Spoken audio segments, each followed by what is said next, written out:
Attorney General Jeff Sessions will testify in public, expected to be asked what happened in the Oval Office just days after the fired FBI director told the country that the president asked the AG and everyone else to leave the room.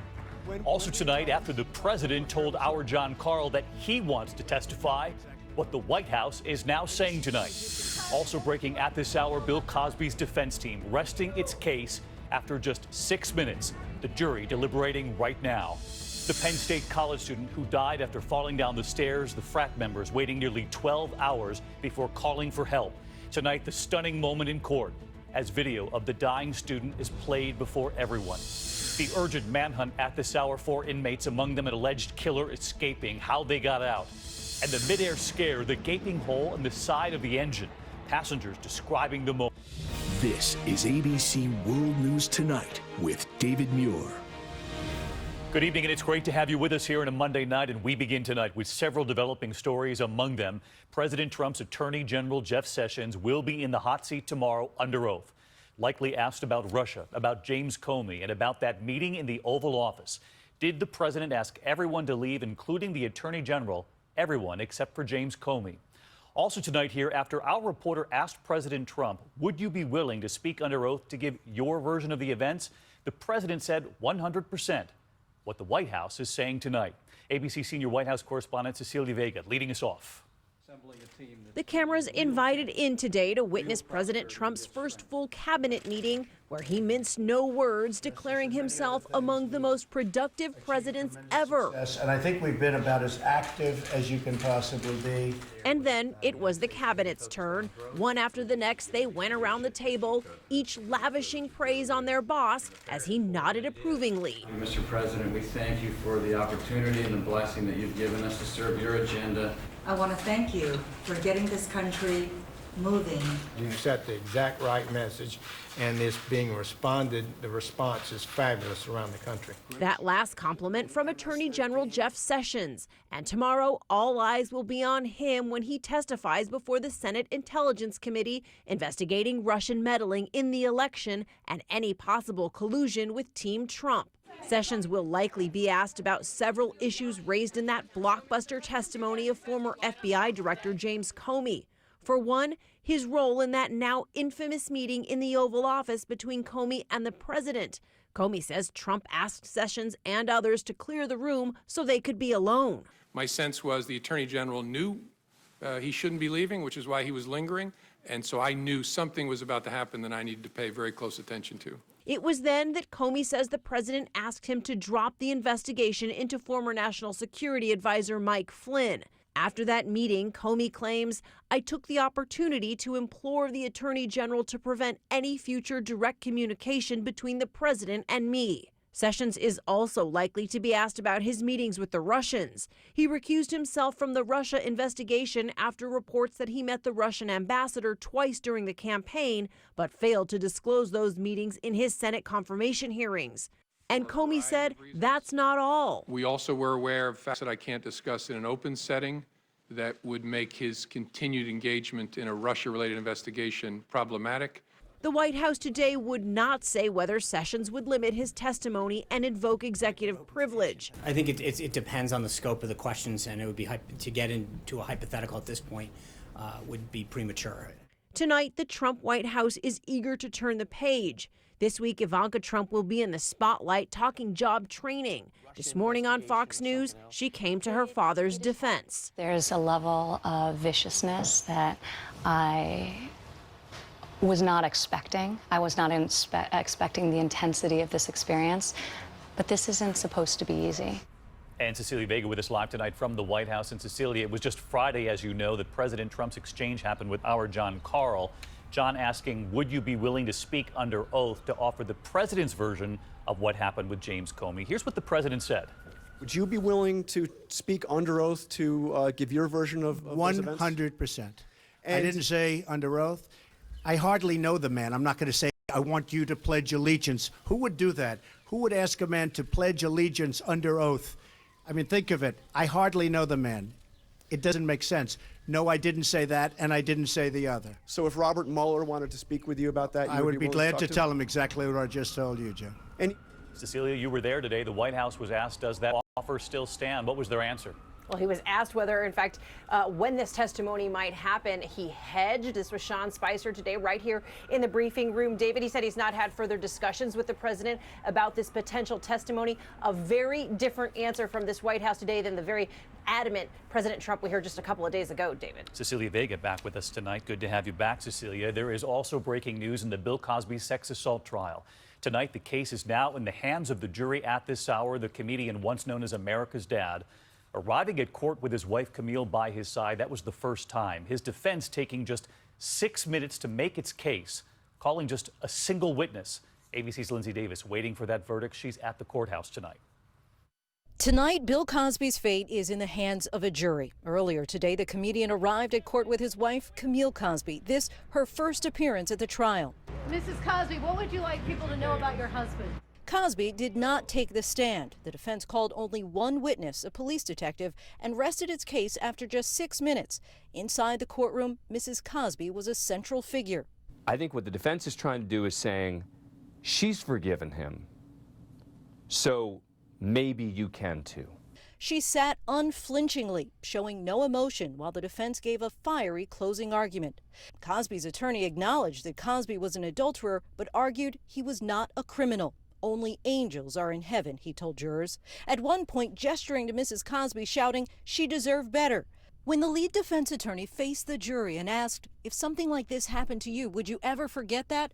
A female juror sitting in the back row nodded her head in agreement. Across the courtroom, Andrea Constant, the woman at the heart of this trial, who accuses Cosby of drugging and sexually assaulting her in 2004. Then it was the prosecutor's turn. He told jurors that Cosby took what was not his, reminding them of Cosby's own words in a deposition where he admitted to obtaining Quaaludes prior to sexual encounters with women. The DA told jurors that any inconsistencies in Constant's statements were because she spent more time trying to forget what happened rather than trying to remember. So let's get to Lindsay Davis live at the courthouse tonight. And Lindsay, the jury has already started deliberating. Yes, David, the jury has just started deliberations, and the judge has already planned to order dinner, so this could be a very long night. If convicted, Cosby faces up to 10 years for each of the 3 counts, and the DA's office is already saying that they would immediately ask for him to be incarcerated. David? Lindsay Davis standing by at that courthouse for us. Lindsay, thank you. In the meantime, next to that trial involving 18 former fraternity brothers at Penn State, facing charges in the death of a pledge after a night of heavy drinking. That pledge fell down the stairs and then later died. Fellow students waiting nearly 12 hours before calling for help. Today, the prosecution showing surveillance video of the student, of the last hours of Timothy Piazza's life. And then what happened in that courtroom? Here's ABC's Gio Benitez.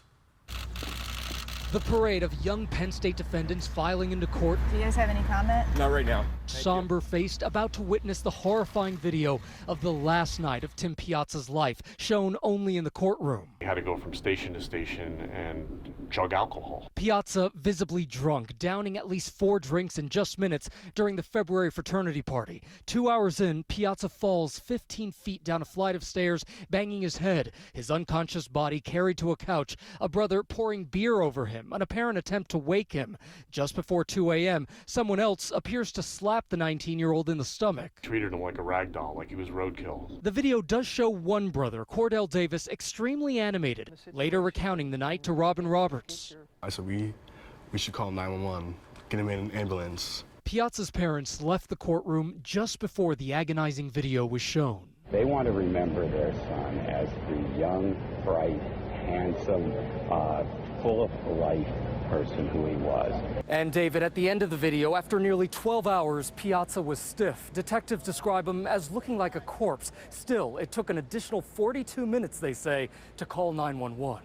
David? Gio Benitez with us tonight. Gio, thank you. Next to the extreme weather we're watching at this hour, a tornado watch in effect as that heat wave also now stretches from the Rockies all the way over to New England. In fact, schools in Philadelphia will shut down at noon tomorrow. Severe storms in Minnesota over the past 24 hours, thousands losing power for a time, and near Minneapolis, a hailstorm, look at this, sending snowplows back out onto the streets to help clear. Let's get to meteorologist Rob Marciano tracking the storms and the heat as well. Hey, Rob. Hi, David. More severe storms and more heat on tap for tomorrow. We'll begin with the storms firing right now in Maine and Texas and Wisconsin. in Colorado and Wyoming. Check it out, where a PDS tornado watch is out until 8 o'clock tonight. That's a deep area of low pressure that gets into the plains tomorrow. Huge area of enhanced risk for damaging storms from Fargo to Lincoln to Minneapolis. And ahead of that, the heat is still on. St. Louis, Chicago, D.C., Philly, New York, all in the 90s. But tomorrow, the humidity will be higher. Therefore, it will be the more dangerous day in this June heat wave. David? All right, Rob Marciano with us again tonight. Thank you, Rob. Next to that mid-air emergency, shortly after takeoff from Sydney, Australia, a piece of one of the engines coming right off. ABC's David Curley covers aviation.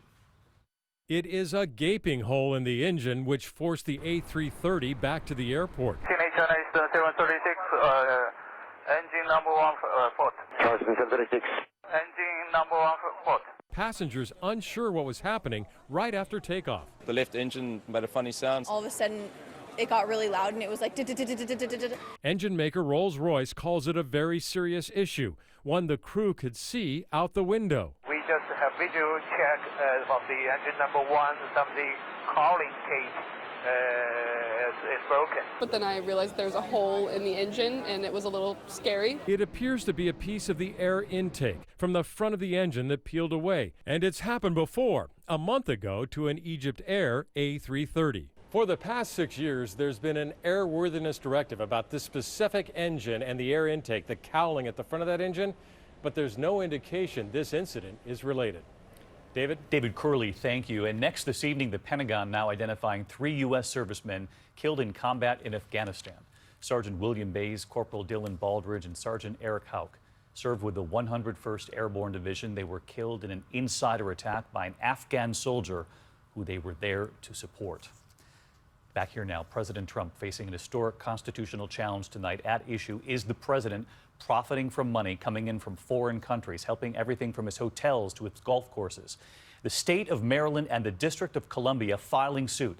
No president has ever been challenged on the so-called emoluments clause before. And here's ABC's chief investigative correspondent Brian Ross. Today's landmark lawsuit claims the president is using his official position to market his business enterprises, with a focus on the Trump Hotel in Washington, which has pitched foreign governments and their supporters to hold their big events here.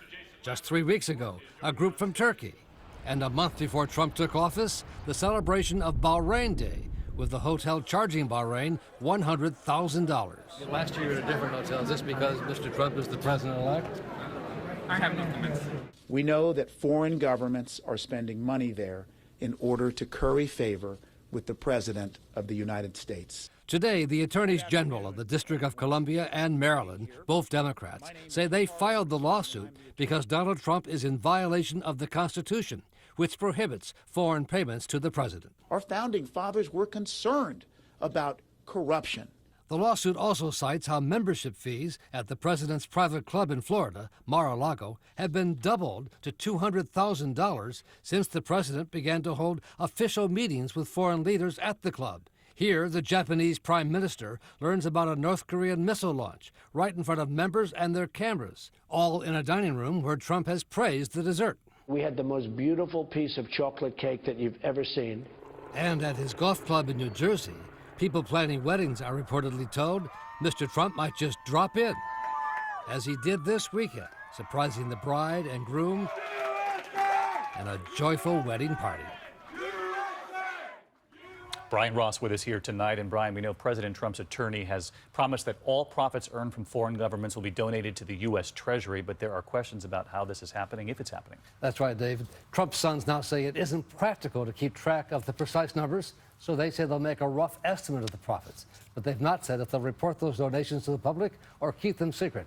And David, today the White House called the lawsuit brought by the attorneys general, nothing but partisan politics. Partisan politics. Brian Ross, thank you. We are following also a headline out of Russia tonight, and one of the largest anti-Kremlin protests in years. Tens of thousands took to the streets across the country, protesting government corruption, clashing with police. More than 1,000 people taken into custody. Among them, Putin critic Alexei Navalny, who organized the protests. He was arrested on his way to the rally in Moscow and sentenced to 30 days behind bars. The scene from Russia tonight. President Trump's travel ban delivered another setback tonight. An appeals court from the Ninth Circuit upholding the suspension imposed by a court in Hawaii, rejecting it because it exceeded the president's authority, they say. The administration has appealed the ban to the Supreme Court, and we could hear by the end of the month whether the court will accept the case. There is still much more ahead on World News Tonight this Monday. The urgent manhunt at this hour. 4 inmates, including an accused killer, escaping. How did they break free? And now the search to find them tonight. Also, the murder mystery, a mother and her 2 adult daughters, college age, found dead inside their home tonight. What we're now learning. And late today, we learned of the fiery crash on an American highway. 1 dead, more than a dozen injured. Pictures coming in from the scene tonight. We'll be right back. Hi, I'm Paul, and I used to ask if you could hear me now with Verizon, but I switched to Sprint. Hey, are you happy that you switched? Yes, their network reliability is within 1% of Verizon, and their unlimited plan is half what you pay with Verizon for a family of 4. Half? That's right, it's half. You could save over $1,000 in the first year. They've been ripping us off. Just think what you could do with that money. I'd buy a new set of golf clubs. Vacation. Unlimited, $22.50 per month per line. That's 50% off Verizon Unlimited rates. Don't let a 1%